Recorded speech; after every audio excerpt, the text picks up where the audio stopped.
ഇതെന്താന്നല്ലേ, ഇത് വേറൊന്നുമല്ല, ഇത് പാവയ്ക്കയാണ്.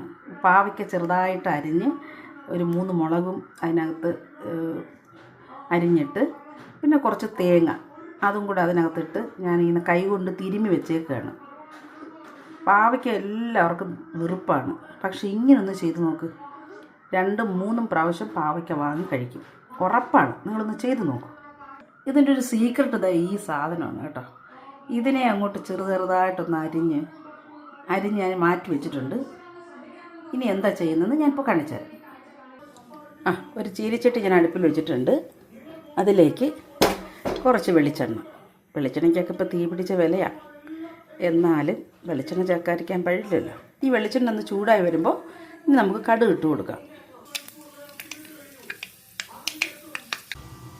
2 വറ്റൽമുളക് കൂടെ ഇട്ട്. ഇനിയാണ് നമ്മുടെ ടേസ്റ്റ്. ഈ ചുമന്നുള്ളി, ഒരു പിടി ചുമന്നുള്ളി അരിഞ്ഞ് ഞാൻ ചേർത്തിട്ടുണ്ട്. 4 കീറി കുനുകുനാന്ന് അരിയാ. ഞാനിത് എളുപ്പത്തിന് വേണ്ടി ഇങ്ങനെ അങ്ങ് ചെയ്യും. ഇനി ഇവനെ ഒന്ന് വഴറ്റിയെടുക്കാം.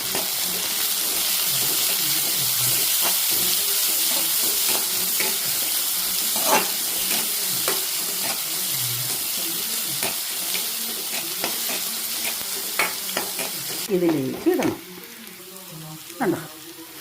ഇനി ഇതിനെ ഒന്ന് രണ്ടും കൂടെ ഒന്ന് നല്ലതുപോലെ ഒന്ന്